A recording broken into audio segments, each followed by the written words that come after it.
the compound interest of saying no. So this is what I want to talk about today, saying no, and I'm going to turn down the levels a bit because damn, that is all right, there we go.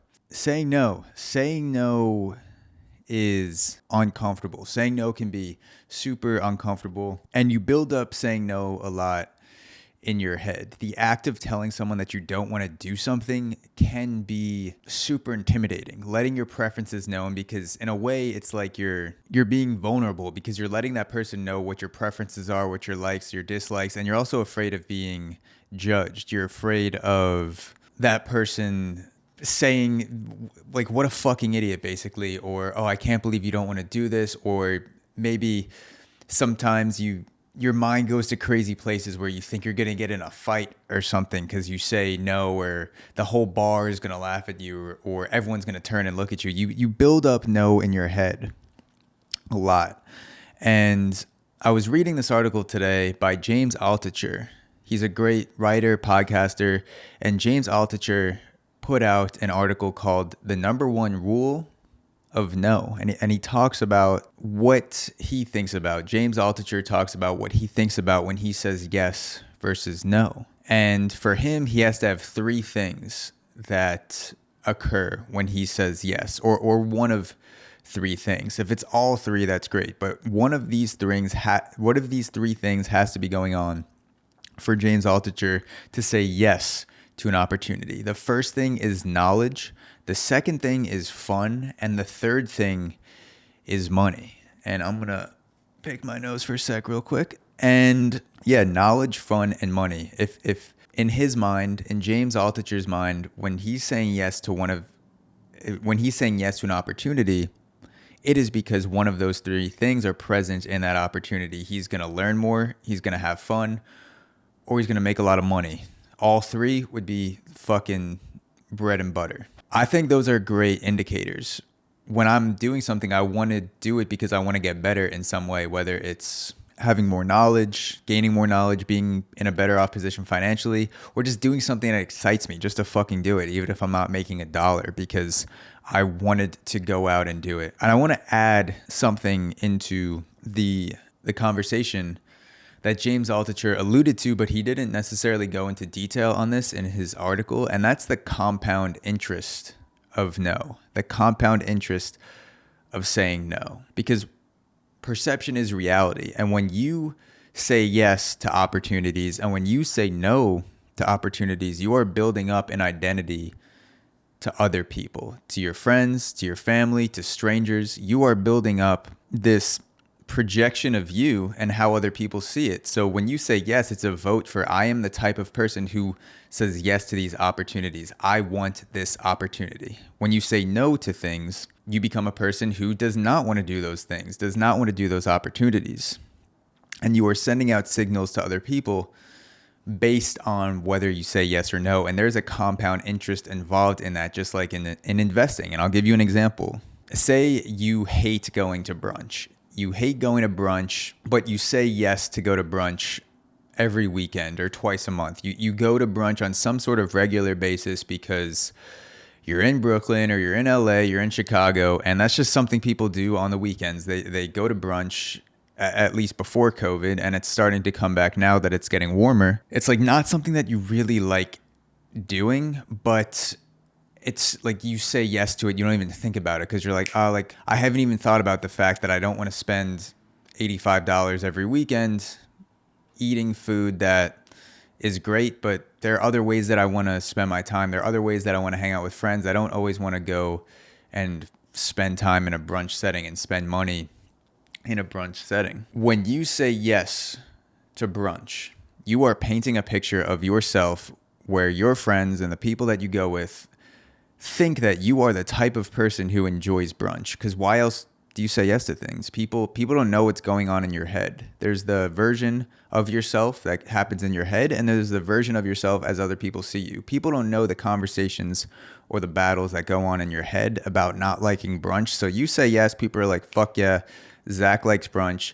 We're going to continue to invite him to brunch. And then you keep going to brunch. When you say yes once or twice or 3 times or 100 times to the things that you don't want to spend your time doing, to the things that you don't enjoy doing, you will keep getting invited to those things, and you will keep going to those things if you take it to that point where you say yes and you actually go and spend time doing things that you don't want to do. And you may spend 100 hours at brunch in 2021 that could have been avoided with you saying yes once or twice.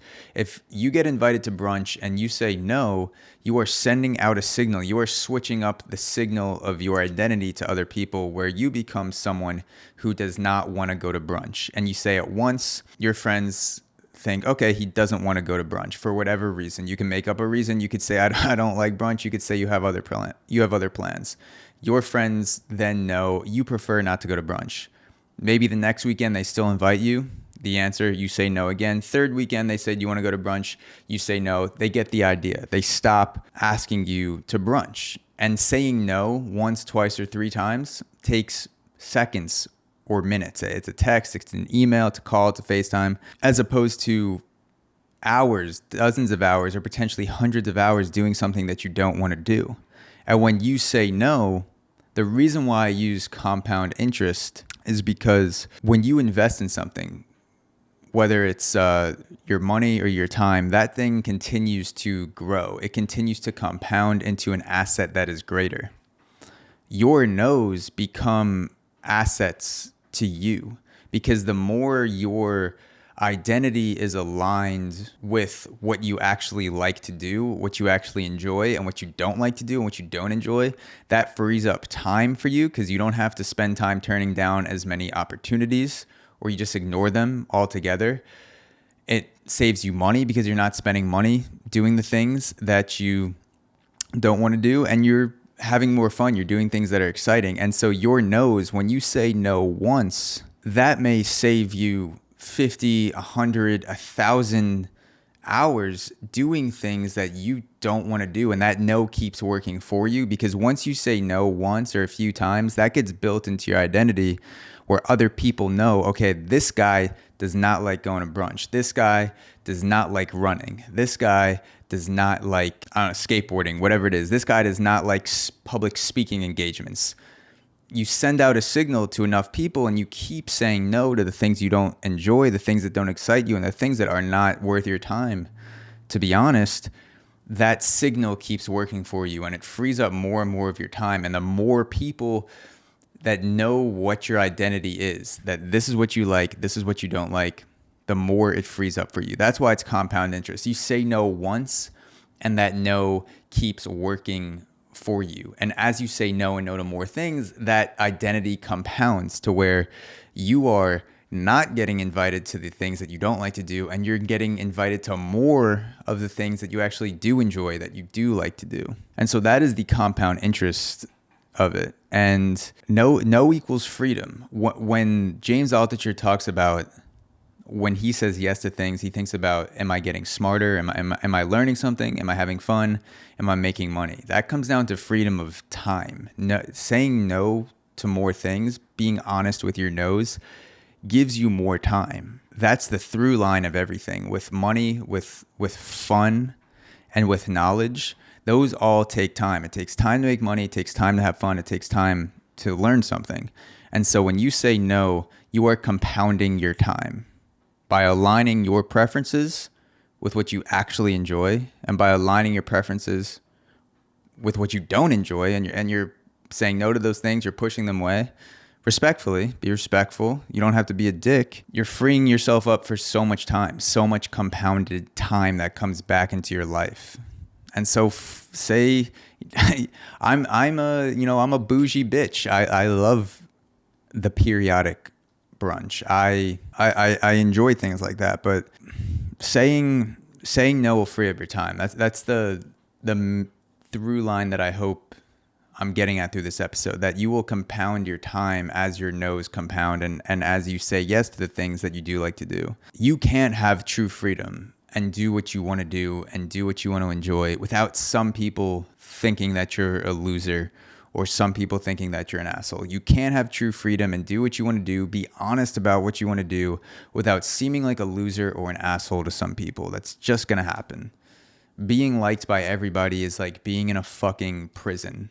because you're constantly dealing with every fucking opportunity, things being thrown at you. People think you love everything, and you don't. Like, no one does. And so be honest with your no's. Don't say no because it's going to free up your time that day. Say no because it's going to give you more time in the future as well, because you're not going to do the thing today. You're going to spend less time turning down invitations to do the same thing in the future, and you're not going to go to those things, which means your life will be more exciting. You'll have more fun. You'll learn more shit, and the no's compound along with your time. Those two things go hand in hand. And so thank you, James Altucher, for the article, The Number One Rule of No. I'll link it in the description of this podcast. Thank you guys for listening to this episode, and I will talk to you guys next time.